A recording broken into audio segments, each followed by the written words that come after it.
yang salah cetaknya. Saya ulang lagi ya, faslun. Wa kullu ma jaza bai'uhu jaza rahnuhu fid duyun.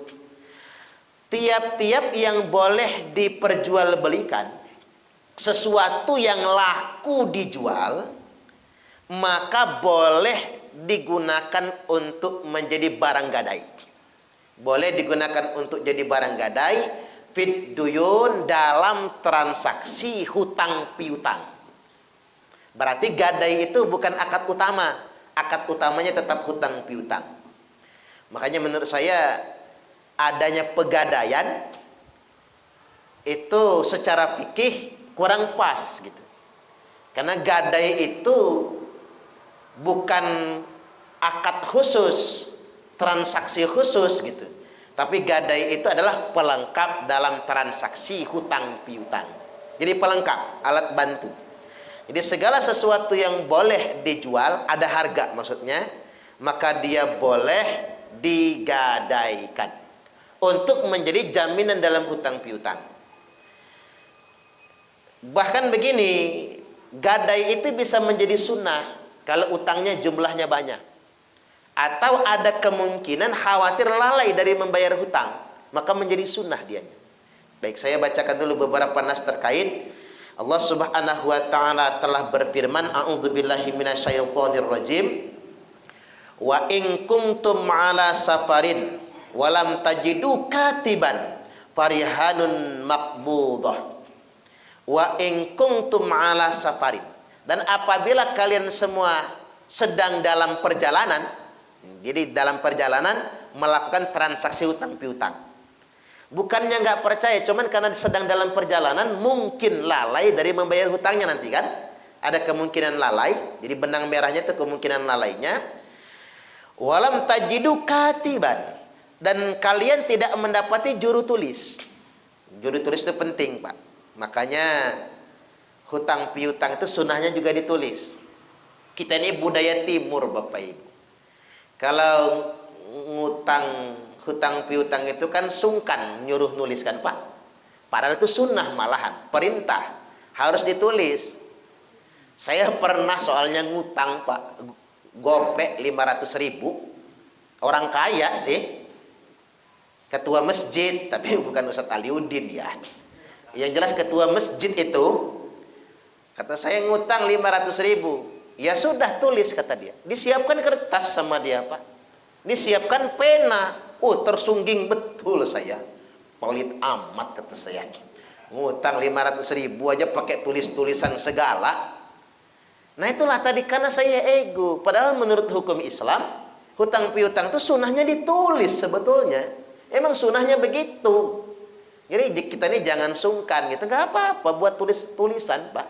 Itu penting sekali soalnya. Itu untuk menjaga amanah bersama-sama, biar tidak ada yang lalai dan tidak ada yang lupa. Saya tapi karena ego saya, kok gitu aja ditulis, pikir saya. Nah begitu, di situ ditulis saya, Suparman, Abdul Karim, ngutang 500.000. Insya Allah dikembalikan bulan depan, hari Senin, tanggal sekian, bulan sekian, tahun sekian. Jadi saya udah mikir tuh, Pak, waduh, kalau nggak mulangin tanggal itu nggak enak juga tuh. Sudah ada tulisan soalnya.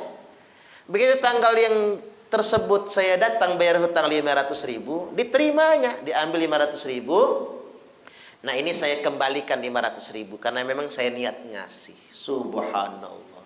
Saya sudah suudon tadinya ya Pak ya. Ternyata saya cair dikasih 500.000. Alhamdulillah. Ini pengalaman waktu jadi marbot, Pak. Artinya menurut saya itu penting, dan beliau itu tertib hidupnya, nggak pening, Pak. Karena tadi beliau betul-betul ngikutin hukum Islam, nggak sembarangan begitu. Kalau hutang mesti dibayar gitu kan, transaksinya jelas sedemikian rupa.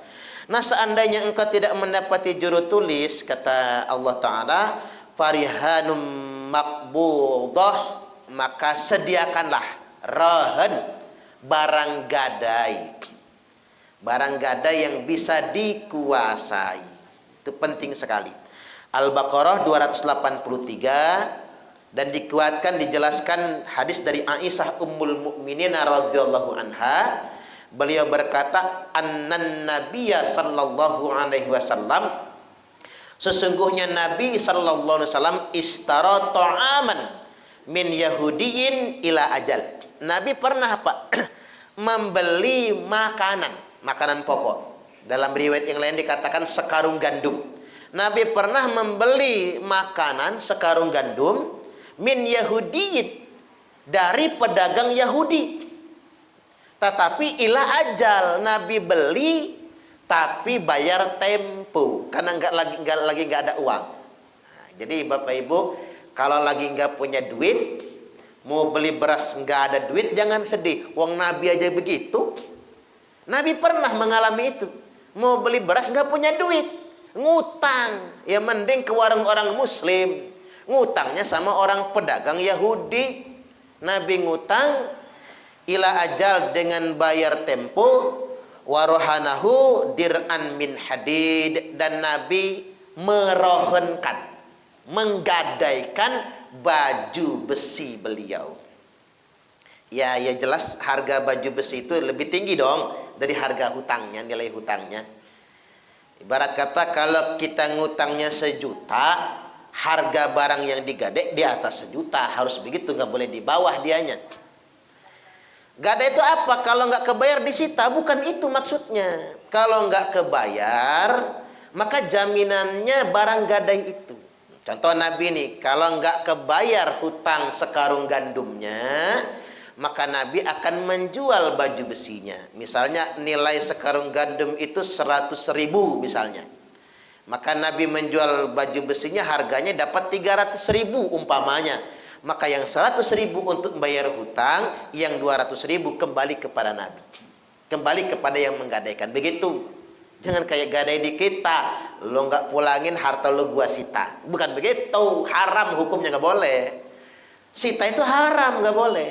Yang disebut dengan gadai bukan disita kemudian. Kalau nggak sanggup bayar, barang itu yang dijual sebagai jaminan membayar. Contoh, ada orang ngutang sama kita 30 juta. Kita nanya, wajar, jaminannya apa? Kalau kamu ngutang segitu.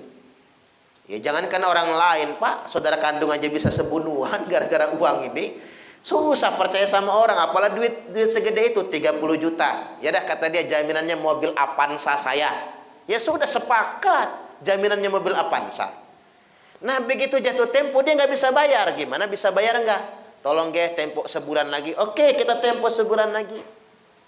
Bulan depan bisa bayar nggak? Oke, tempo lagi dong 2 bulan. Oke, tempo 2 bulan. Tapi jangan tempo terus ya.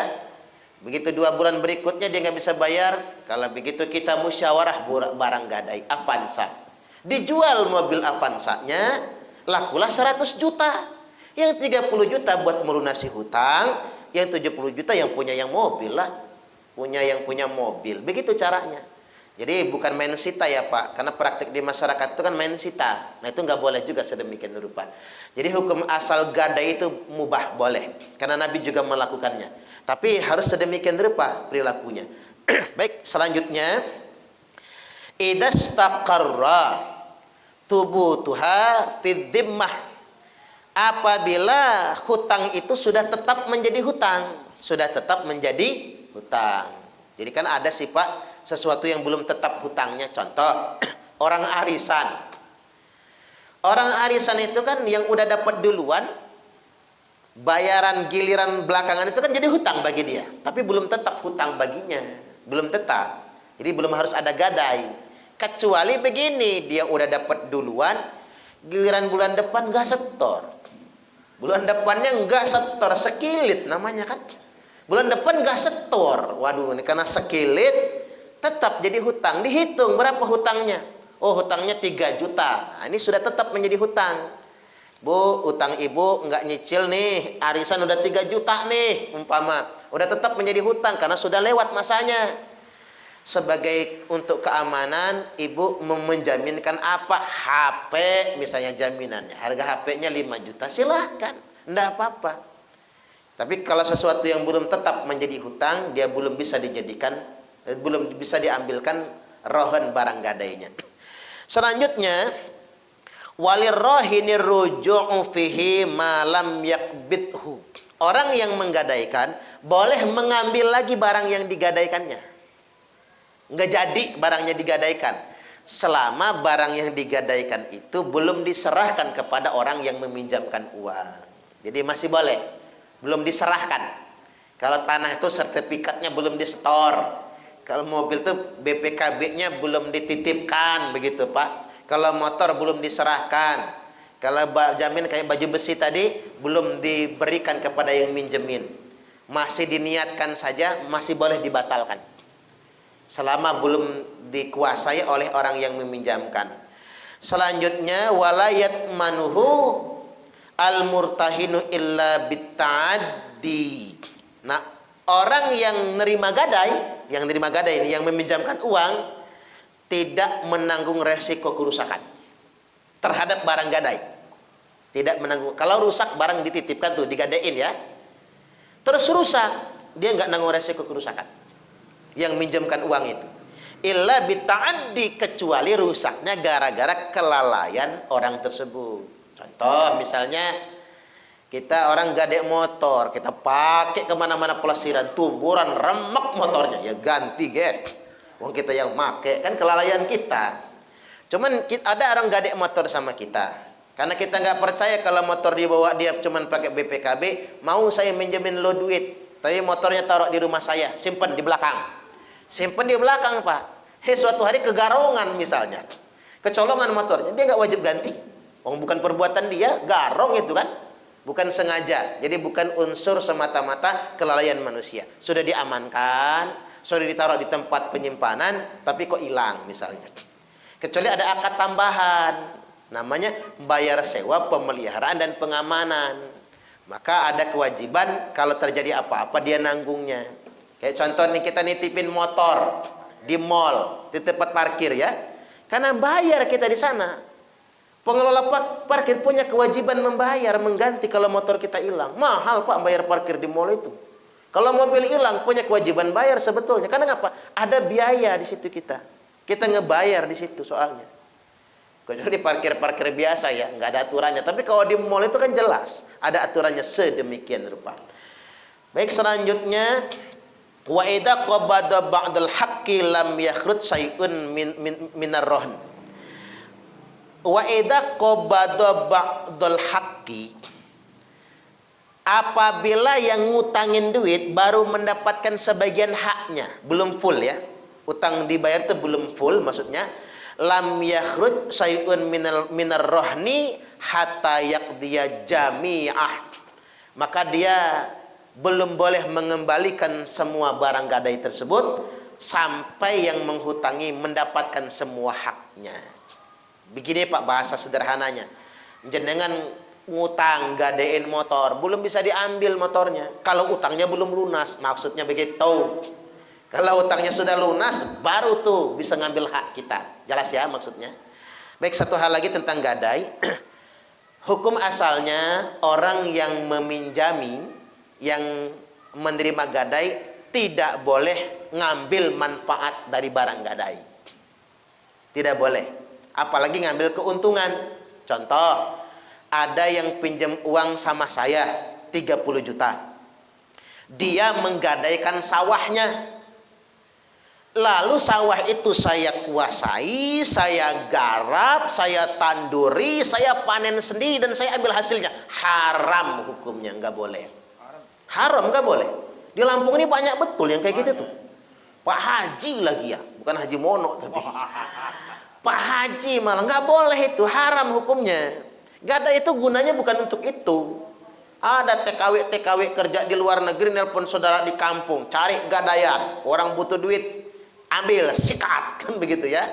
Itu nggak boleh, karena nggak ngerti hukum, nggak ngaji, maka diamalkan yang sedemikian rupa. Padahal begini Pak, kalau orang pinjam duit 30 juta ngegadain sawah, ambil waktu jatuh tempo, tanggal berapa, bulan apa, tahun berapa. Setelah tahun jatuh tempo, tanggal jatuh tempo dia nggak bisa bayar, musyawarah barang gadai. Kamu kan ngegadak sawah. Gimana nih hutangnya? Ya sudah, sawahnya dijual, lakulah 100 juta sawah itu. Ya 30 juta buat ngelunasin hutang, yang 70 juta ya diambil guys sama yang punya sawah. Itu maksudnya. Jadi nggak ada yang namanya Pak bisnis pegadaian itu sebetulnya